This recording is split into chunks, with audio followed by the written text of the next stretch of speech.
Hello, everybody. Welcome to the Wheel of Shakespeare Challenge for the third week of November. Got myself, John, Elizabeth, Ted, Bill, and Maggie here to perform monologues and scenes for you today, randomly chosen by the Wheel of Shakespeare.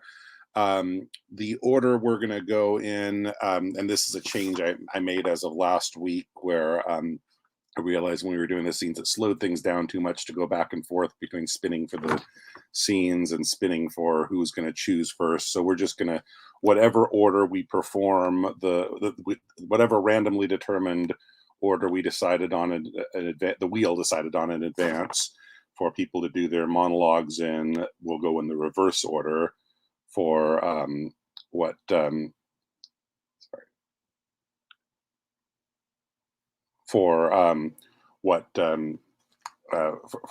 who's going to get the first to last choice in roles.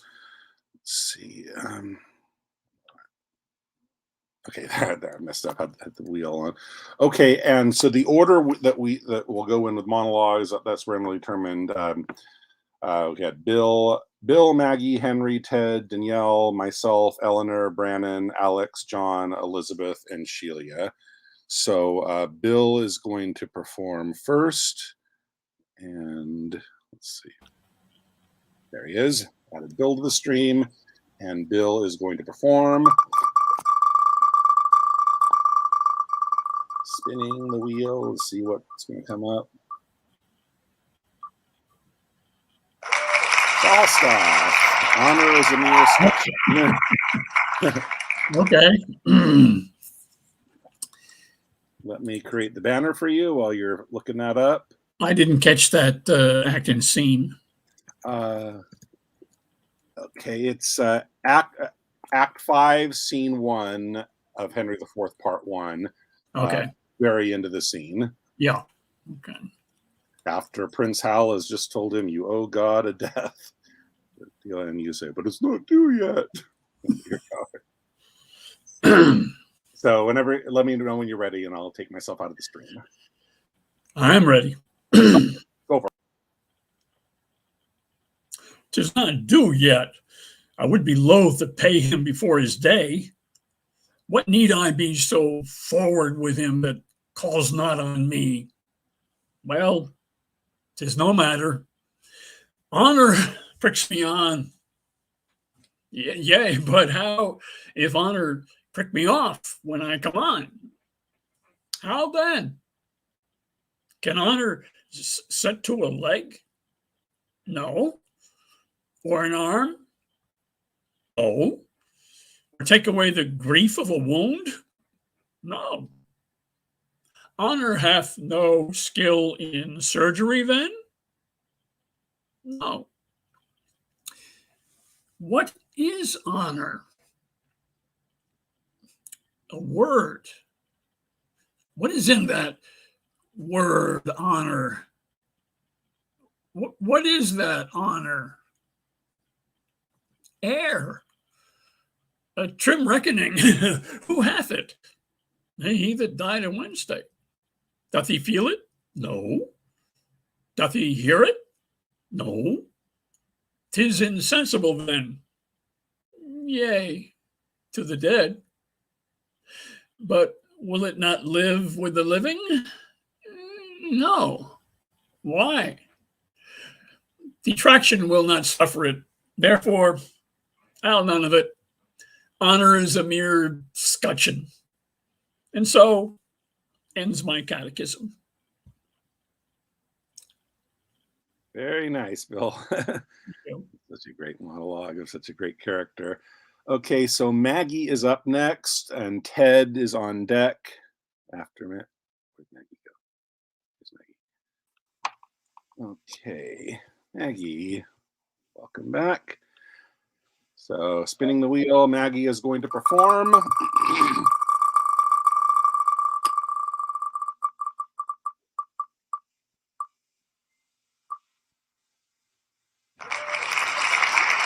Duke of Buckingham from Richard III being led to his execution. It's really a scene, and just basically you could do the whole scene, but just cut the executioner lines.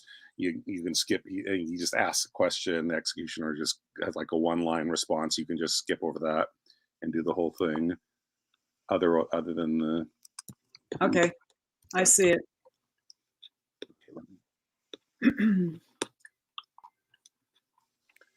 Okay. So yes. Alrighty. Hastings and Edward's children, Rivers, Grey, holy King Henry, and thy fair son Edward, Vaughan, and all that have miscarried by underhanded, corrupted, foul injustice, if that your moody, discontented souls do through the clouds behold this present hour, even for revenge, mock my destruction. This is All Souls' Day, fellows, is it not? Why then, All Souls' Day is my body's doomsday. This is the day that in King Edward's time I wished might fall on me when I was found false to his children or his wife's allies. This is the day wherein I wished to fall by the false faith of him I trusted most. This All Souls' Day to my fearful soul is the determined respite of my wrongs. That high all-seer that I dallied with hath turned my feigned prayer on my head and given in earnest what I begged in jest. Thus doth he force the swords of wicked men to turn their own points on their masters' bosoms.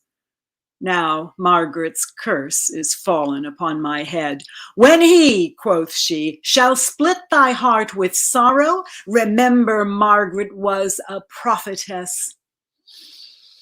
Come, sirs, convey me to the block of shame. Wrong hath but wrong, and blame the due of blame.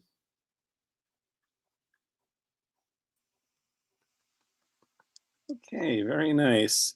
So Ted, it's your turn, and then I'm on deck. I'll go after Ted, and see Brandon just joined us. That's great. So she goes after me. So just want to make sure that you didn't think I didn't see you, even though they came in late. Okay, we're looking for Ted. There you are. Ted, how you doing?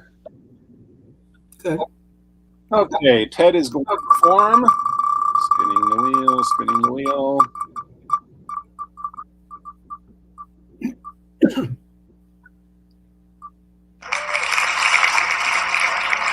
What fire is in mine ear? I could just Beatrice at the end of after he played the trick of matchmakers to be overheard saying Benedict's in love with her after he did the same with him.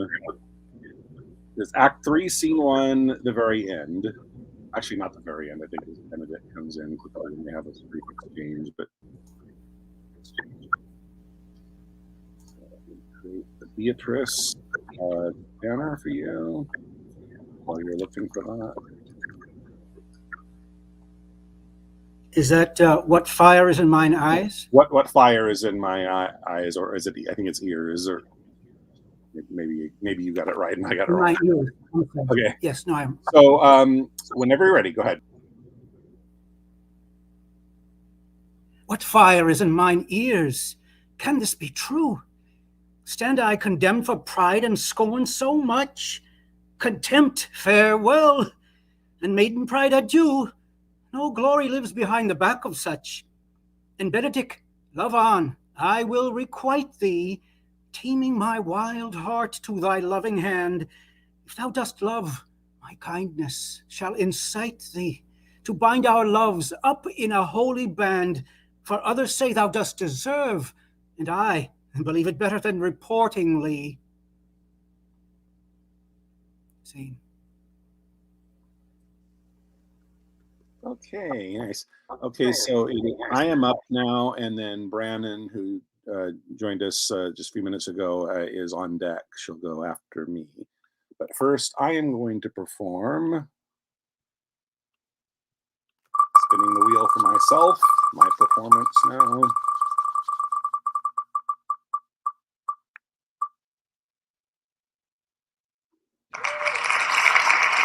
Oh, Richard III was every woman.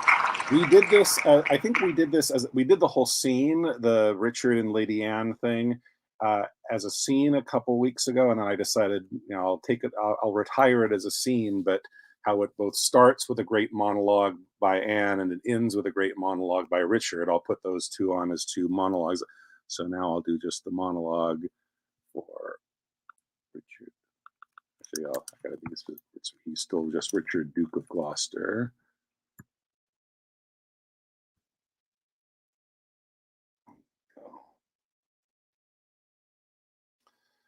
And let me find the scene here.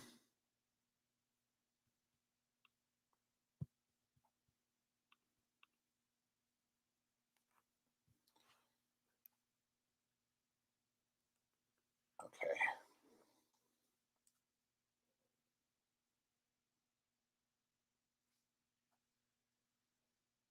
Was ever woman in this humor wooed? Was ever woman in this humor won? I'll have her, but I will not keep her long. What?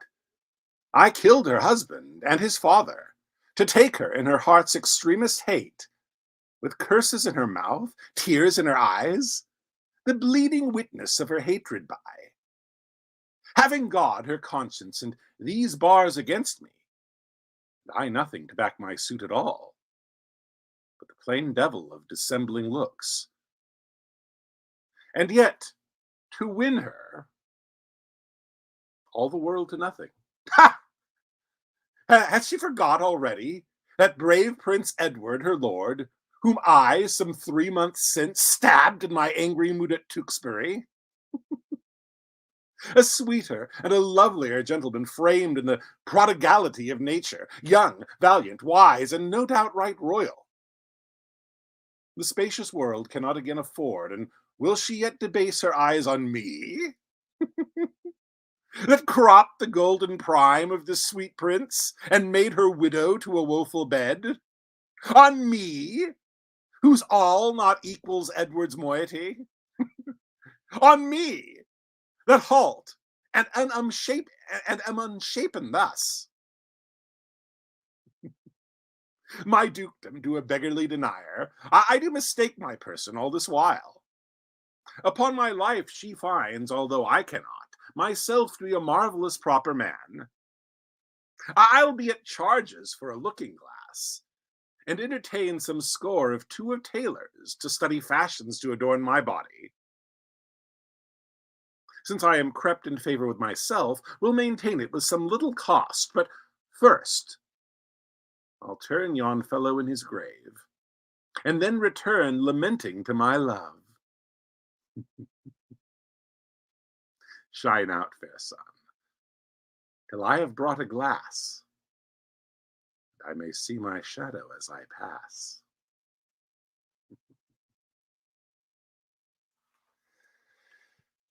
Okay, I don't think I've ever done that one before, and that was a lot of fun.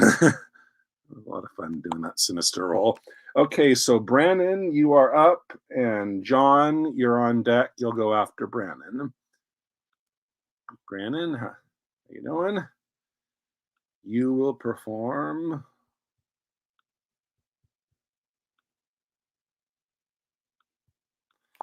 Okay, so we're spinning the wheel for Brannon. Let's see what she's going to perform.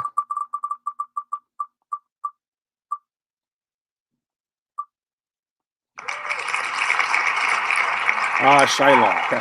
I think we spun this one last week, and we realized that the person that got it was the one who did it the last time it came up, so we skipped it. But Brandon, I don't think you've done this one before, so it's no problem giving it to you. And I believe that's the famous line. It starts with "to bait fish withal," and then you get into hath not a Jew eyes. So I say, what do you need a pound of his flesh for? That's the cue, and then go into debate fish with Act 3, Scene 1, approximately 23 lines in. Have you found? I think you're Brendan. You're muted. Okay. Yeah, I just unmuted you. So let me know when you find it and you're ready to go.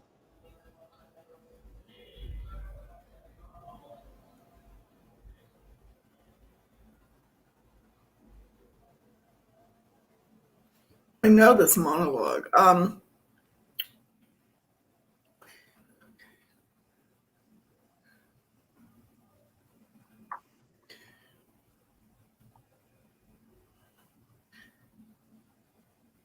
Scene 1. Let's see. Act 3. Act 3, Scene 1. Okay.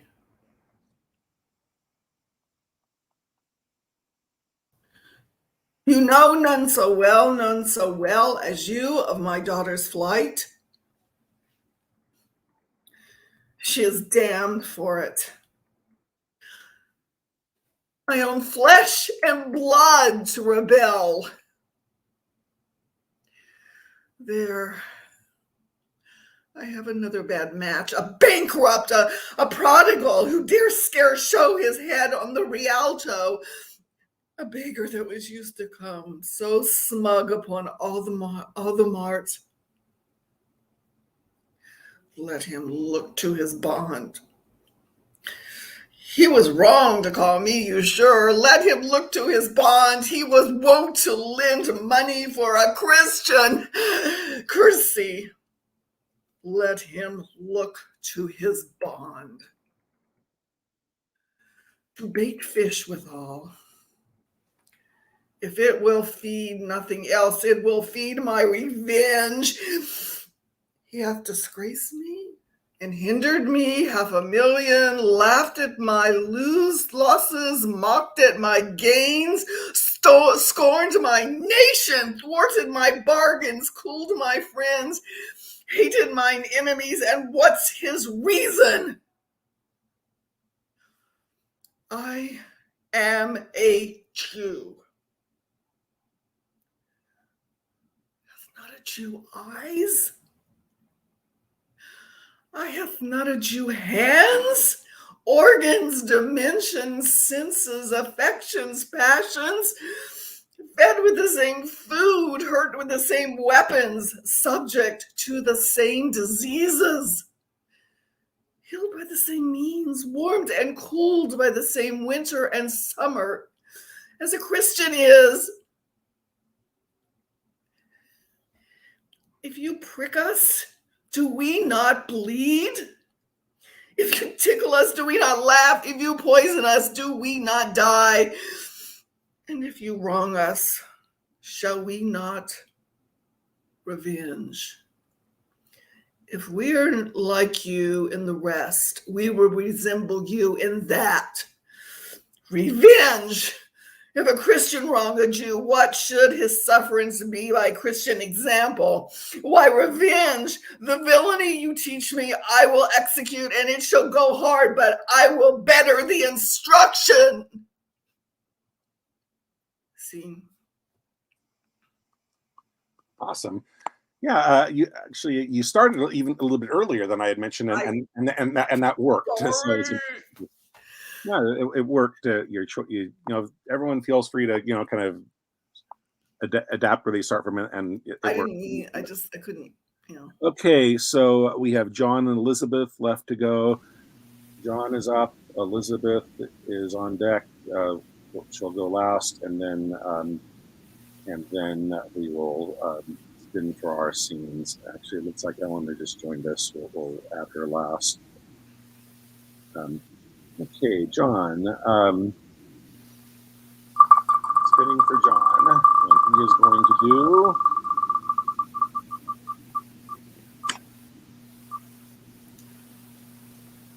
Bollinger, bring forth these men. So it's Richard II, Act 3, Scene 1, where he's just captured the 2 of the 3 most loyal people to the current king that he's about to overthrow, leading them to their execution. Okay, looking at Richard the First, right? Richard I. No, Richard II. Oh, excuse me, Richard the Second. Yeah, there we go. Okay, and it's I 3-1. don't think he did a Richard the First, although that would be an interesting one if he had. Yeah. Richard I the just Lion. made that up. Okay. So actually, that Shakespeare didn't write a play about. Okay, and this is they're bringing forth these men to their execution, and he's pronouncing the sentence of death upon them, and saying he blames them for why the current king is a tyrant. That you misled him, you made him think that behavior that caused me to rebel against him is okay, and so that's a little background of the scene. Okay, thank you. So you got it. You're ready to go. Yes. Okay. Bring forth these men. Bushy and green, I will not vex your souls, since presently your souls must part your bodies. With too much urging your pernicious lives, for 'twere no charity, yet to wash your blood from off my hands, here in the view of men, I will unfold some causes of your deaths.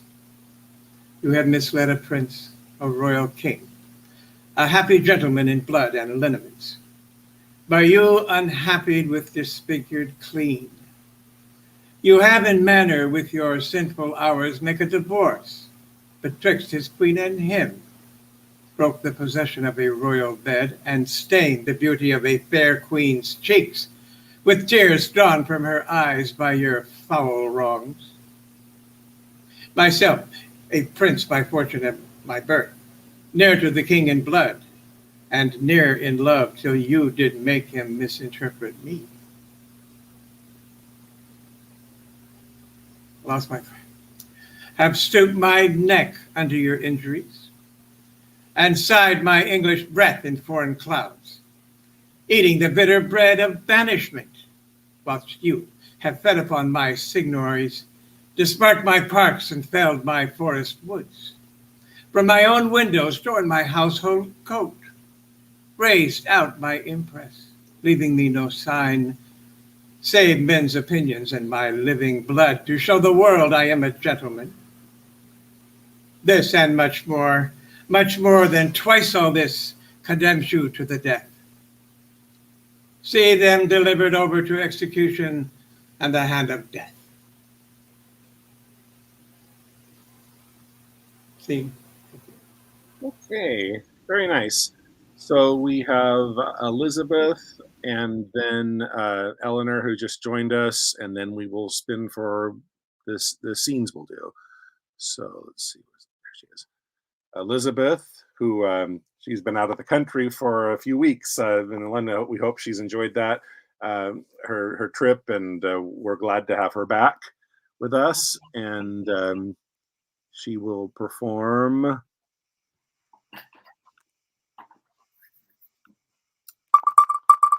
Spinning for Elizabeth.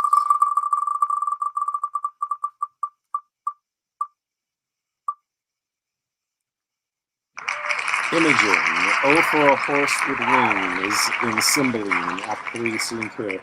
I believe the context of this is where she's just found out about what posthumous is. I hope you're more. I'm kind of drawing a blank on the background of this, but let me Act 3, Scene 2. Uh-oh. What's that? I'm just trying to find. Oh, here, I found it. Okay. Okay. So whenever you're ready, go ahead.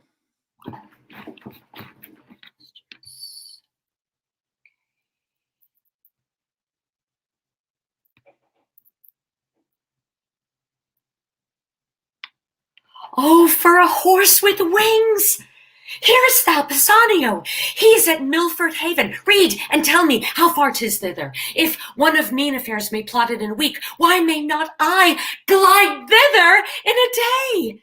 Then true Pisanio, who longst like me to see thy lord, who longst, let me bait, but not like me, yet longst, but in a fainter kind. Oh, not like me, for mine's beyond, beyond. Say, and speak thick, love's counsellor should fill the bores of hearing to the smothering of the sense, how far 'tis to this same blessed Milford. And by the way, tell me how Wales was made so happy as to inherit such a haven. But first of all, how we may steal from hence, and for the gap that we shall make in time from our hence going and our return to excuse. But first, how get hence? Why should excuse be born or e'er begot? We'll talk of that hereafter. Prithee, speak. How many score of miles may we ride twixt hour and hour? Thank you. Okay, very nice. So our last monologue before we start the short scenes will be done by Eleanor. And the last spin of the monologue wheel will be round and around it goes.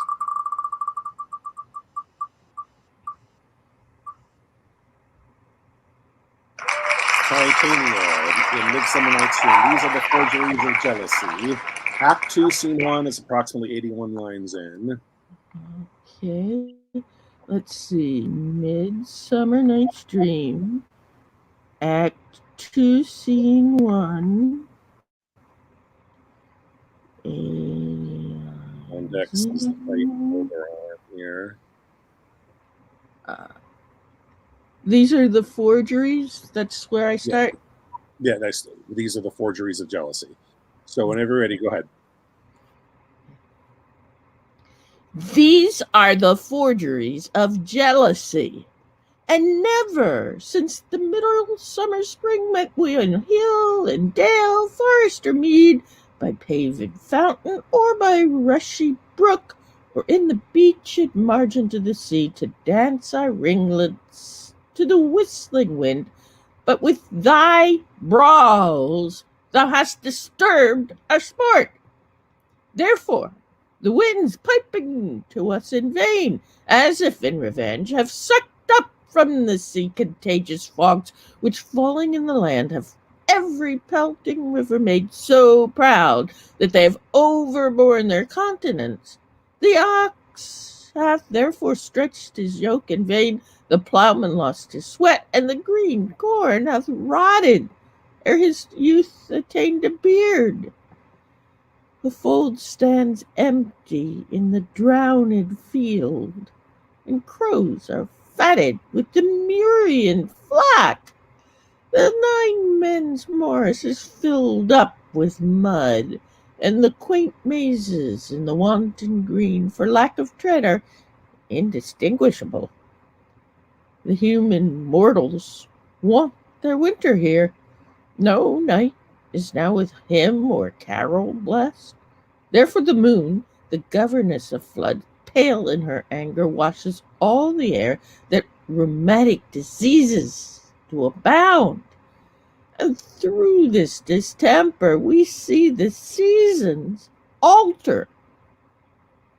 Hoary-headed frosts, far in the fresh lap of the crimson rose, and on old Hyam's thin and icy crown, an odorous chaplet of sweet summer buds is as in mockery set. The spring, the summer, the childing autumn, angry winter, change their wonted liveries, and the amazed world by their increase now knows not which is which. And this same progeny of evils comes from our debate, from our dissension. We are their parents and original.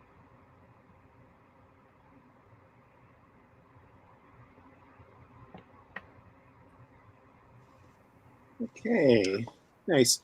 So we've done our, everybody has performed a monologue. Now we will spin 4 scenes. There's 8 of us. And just once again, we'll go in the reverse order from where we did. So the first choice of the roles that come up will be Elizabeth, then John, then Brannon, then Eleanor, then me, then Ted, then Maggie, then Bill. And so we'll spin the wheel for short scenes until we get enough scenes to get something for all 8 of us. We'll choose. So the first scene.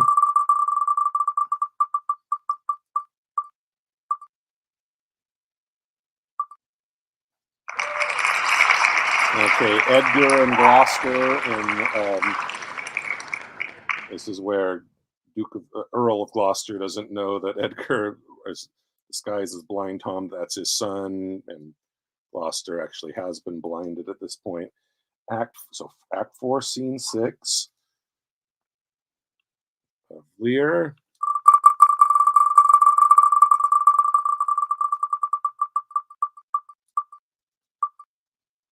Antony and Cleopatra.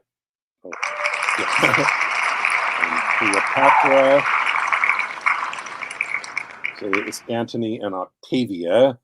That's Caesar's sister that Antony had to marry in the middle. And of course, he's not going to be loyal to her because he's still in love with Cleopatra. Act 3, Scene 4. I don't think we've done this one yet. I look forward to seeing how we interpret that.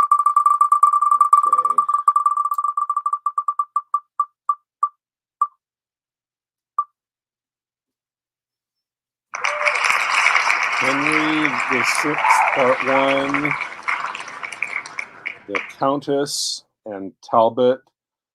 This is I think this is the Countess, powerful Countess in France, and Talbot's an English lord that's been very successful conquering France as part of the 100 Years' War, and the Countess is a powerful French noble standing up to him. 2 more rolls. 1 more scene to get the rolls for the 7th and 8th of us.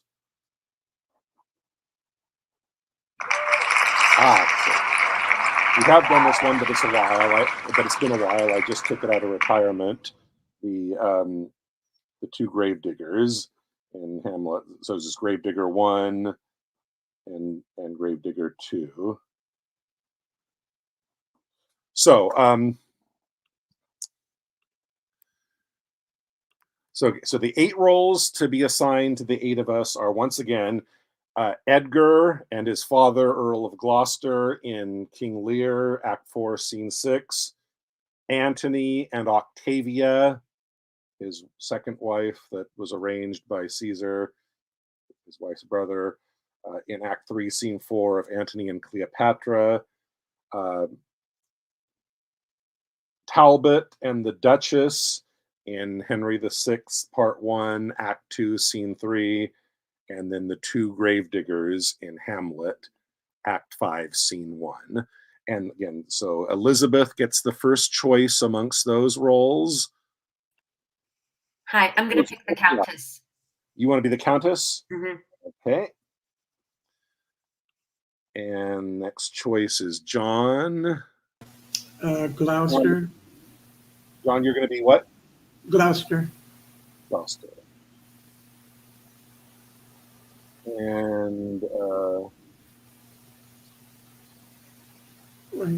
Brannon, what would you like? Octavia. Octavia. Oh.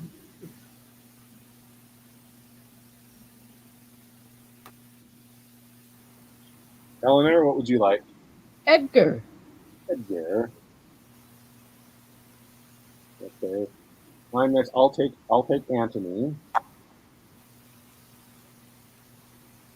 I'm pleased I was actually picked early enough that I got my first choice. Oh, good. I mean, what did I actually? Ted. Next. Ted, what would you like?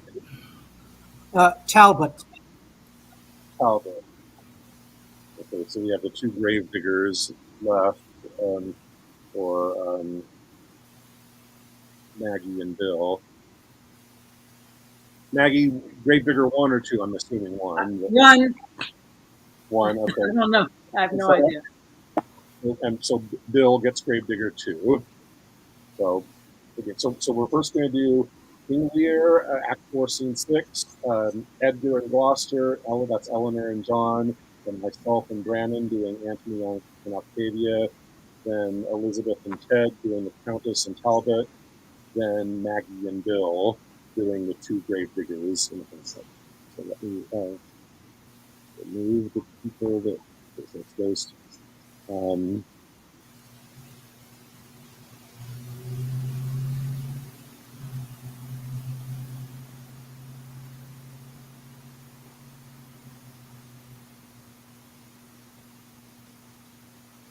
Have you both found the scene? You're ready to go with it? Yes. Oh, okay. yeah. Okay, so whenever you're ready, take it away.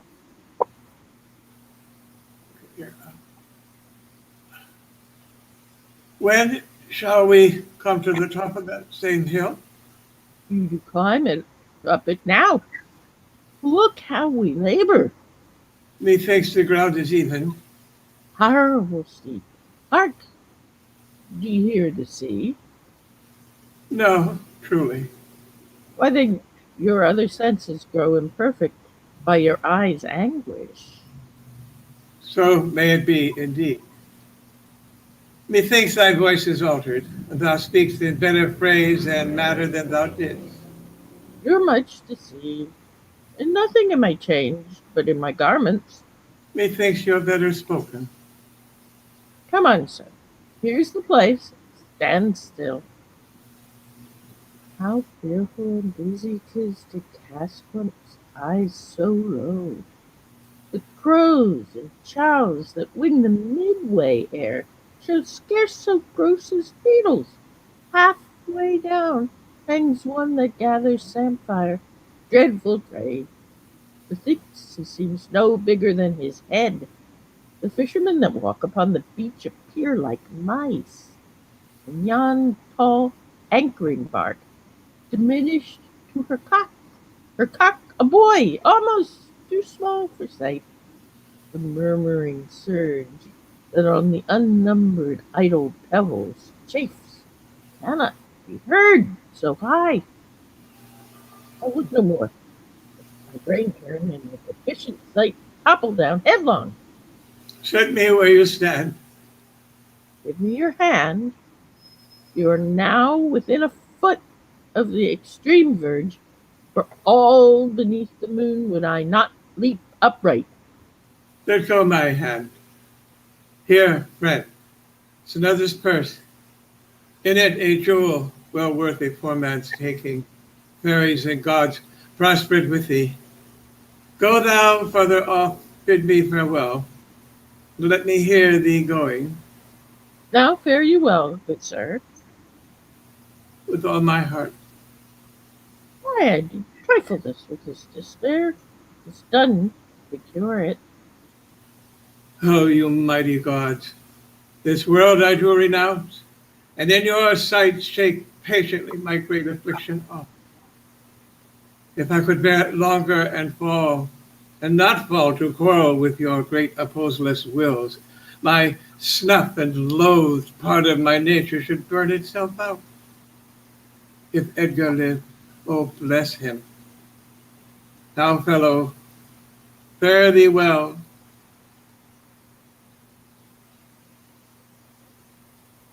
Gone, sir. Farewell. And yet I know not how conceit may rob the treasury of life, when life itself yields to the theft. Had he been where he thought, by this had thought been past, alive or dead. Oh, you, sir, friend, hear you, sir, speak. Thus might he pass indeed, yet he revives. What are you, sir? Away, and let me die. Hadst thou been aught but gossamer, feathers, air, so many fathom down precipitating, thou shivered like an egg, but thou dost breathe. as heavy substance, reads not, speaks, art sound. 10 masts each make not the altitude which thou hast perpendicularly felt. Thy life's a miracle. Speak it again. But have I fallen, or no? From the dread summit of this chalky bourne, look up a height, the shrill gorged lark so far cannot be seen or heard. Do but look up. Alack, I have no eyes. Is wretchedness deprived that benefit to end itself by death? Was that some comfort, when misery could beguile the tyrant's rage and frustrate his proud will? Give me your arm. Up. So. How is it? Feel you your legs? You stand. Too well, too well. This is above all strangeness. Upon the crown of the cliff, what thing was that which parted from you? A poor unfortunate beggar. As I stood here below, methought his eyes were two full moons. He had 1,000 noses, horns whelped and waved like the enrigid sea. It was some fiend. Therefore, thou happy father, think that the clearest gods who make them honors of men's impossibilities have preserved thee. I do remember now. Henceforth I'll bear affliction till it do cry out itself, enough, enough, and die. That thing you speak of, I took it for a man. Oft 'twould say, the fiend, and he led me to that place. Bear free and patient thoughts. Who comes here? The safest sense will ne'er accommodate his master thus.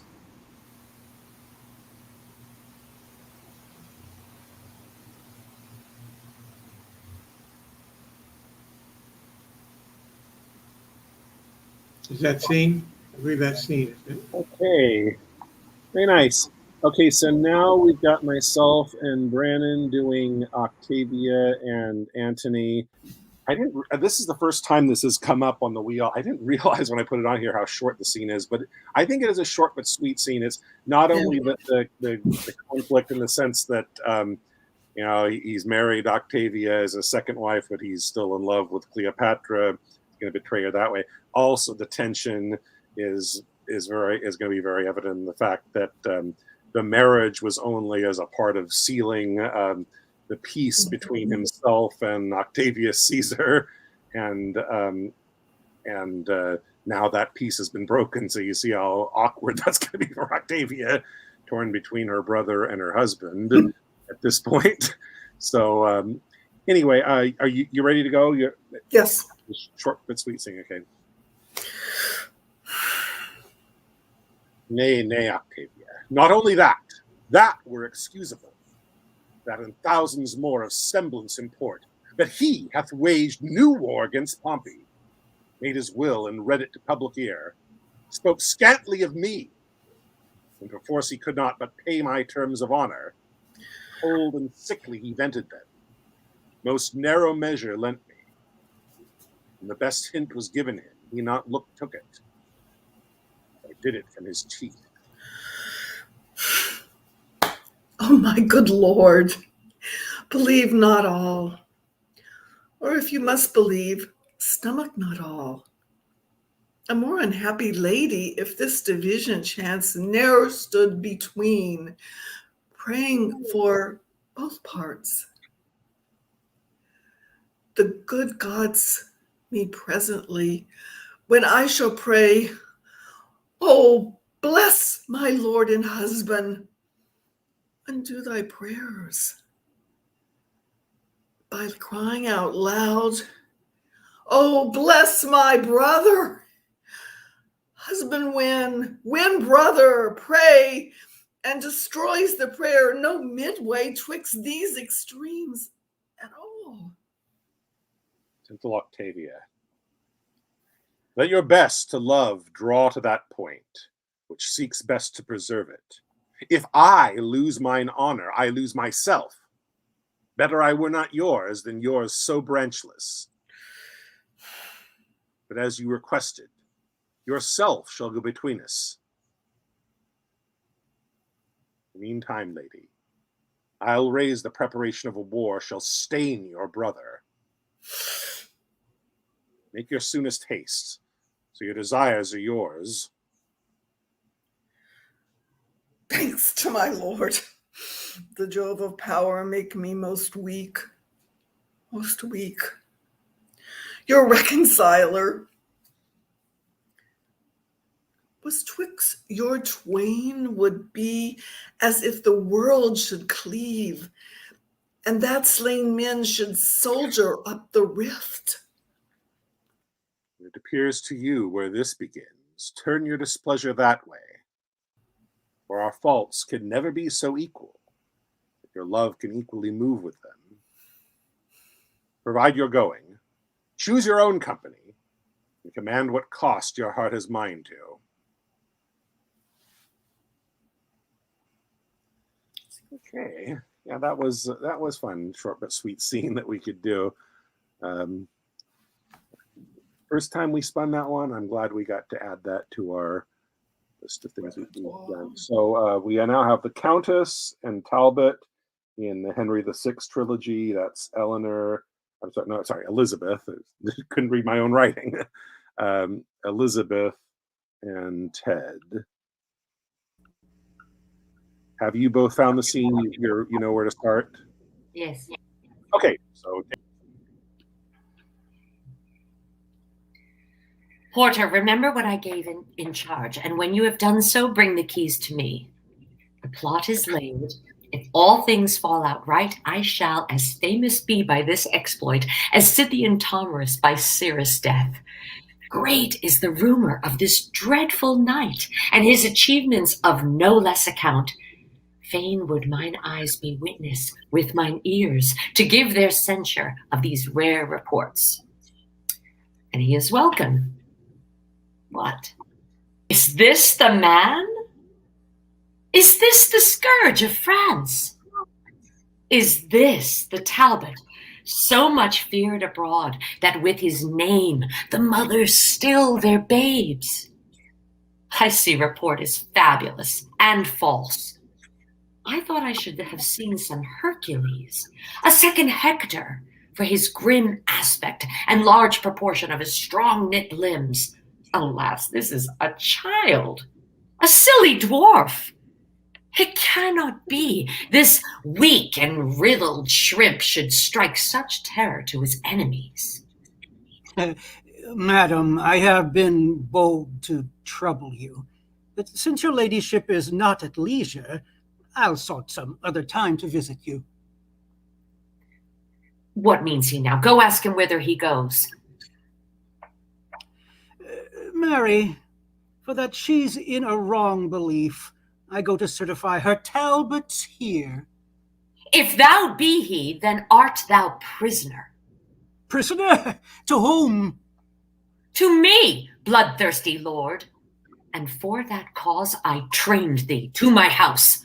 Long time thy shadow hath been thrall to me, for in my gallery thy picture hangs. But now the substance shall endure the like, and I will chain these legs and arms of thine that hast by tyranny these many years wasted our country, slain our citizens, and sent our sons and husbands captivate. Laughest thou, wretch? Thy mirth shall turn to moan. I laugh to see your ladyship so fond to think that you have aught but Talbot's shadow, whereon to practice your severity. Why, art thou not the man? I am, indeed. Then I have the substance too. No, I am but shadow of myself. You are deceived. My substance is not here, for what you see is but the smallest part, at least proportion of humanity. I tell you, madam, were the whole frame here, it is of such a spacious lofty pitch, your roof were not sufficient to contain it. This is a riddling merchant for the nonce. He will be here, and yet he is not here. How can these contrarieties agree? That will I show you presently. How say you, madam? Are you now persuaded that Talbot is but a shadow of himself? These are but his substance, sinews, arms, and strength, with which he yoketh your rebellious necks, raiseth your cities, and subverts your towns, and in a moment makes them desolate. Victorious Talbot, pardon my abuse. I find thou art no less than fame hath brooded, and more than may be gathered by thy shape. Let my presumption not provoke thy wrath, for I am sorry that with reverence I did not entertain thee as thou art. Oh, be not dismayed, fair lady, nor misconstrue the mind of Talbot, as you did mistake the outward composition of his body. What you have done hath not offended me, nor other satisfactions do I crave, but only with your patience, that we may taste of your wine and see what cates you have, for soldiers' stomachs always serve them well. With all my heart, and think me honored to feast so great a warrior in my house.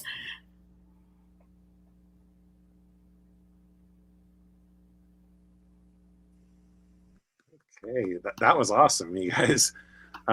Okay, so lastly we have the two gravediggers. Maggie and Bill are going to be them.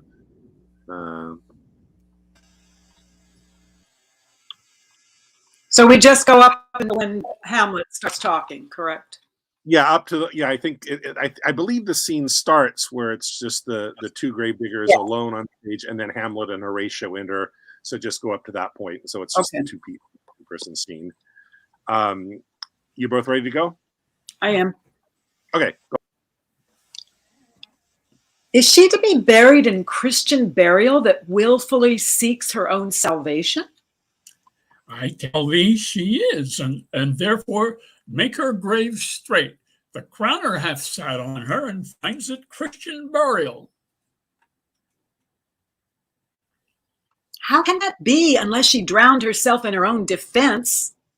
Why, 'tis found so. It must be se offendendo. It cannot be else.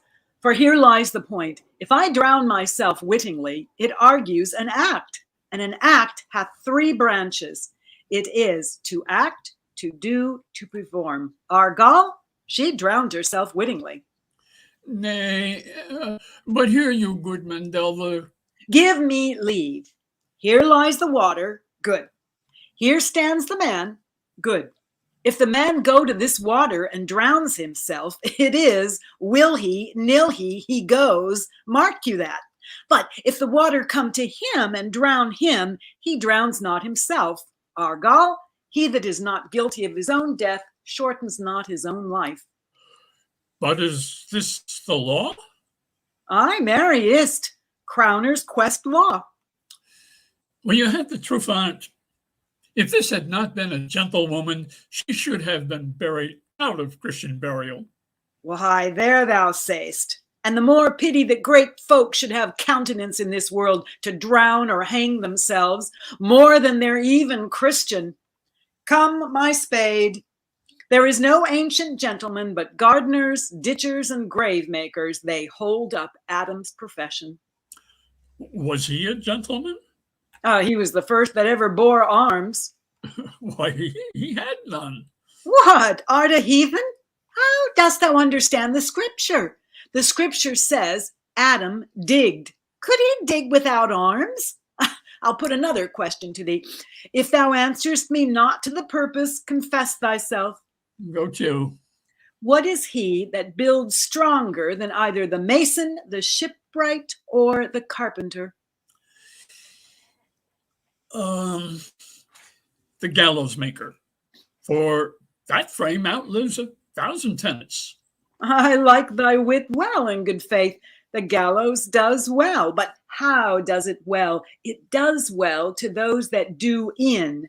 Now thou dost ill to say the gallows is built stronger than the church. Argal, the gallows may do well to thee. To it again, come. Who builds stronger than a mason, a shipwright, or a carpenter?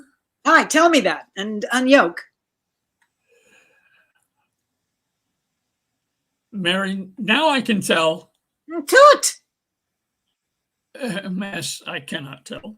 Ah, cudgel thy brains no more about it, for your dull ass will not mend his pace with beating. And when you are asked this question next, say, a grave maker.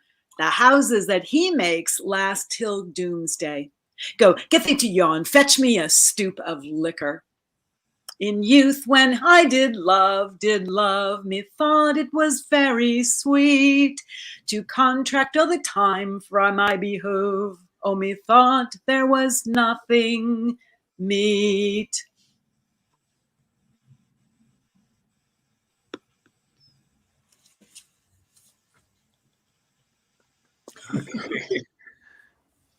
Funny performances, you two. I enjoyed that scene a lot. I'll leave it up to you whether to leave the little song in when you post it or not. Yeah, that was great. Okay, well, thank you everybody for your great performances today. Thank you for everybody that watched. As far as upcoming announcements, Eager Beaver Shakespeare is tomorrow. 30 minutes after the time we start this is when they start that. They're doing Love's Labor is Lost. A bunch of us are in that. Let's see, Vincent has cast me. I'm looking at it right now. He's cast me as both the king and as Don Armado. That'll be a fun role. And Brannon is also in that. Longaville, Forrester, Spring, and Holofornis. I don't know if I said that right. And Shelia, who's one of our regulars but isn't with us today, you'll also see her as the princess. So Vincent's doing that. I will, as always, I'll share the link over here so you can watch that on this YouTube channel as well. But as far as Wheel of Shakespeare, I won't see you guys till after Thanksgiving. So everybody have a great Thanksgiving, and I look forward to seeing you next Saturday after Thanksgiving for the Wheel of Shakespeare. Bye, everybody.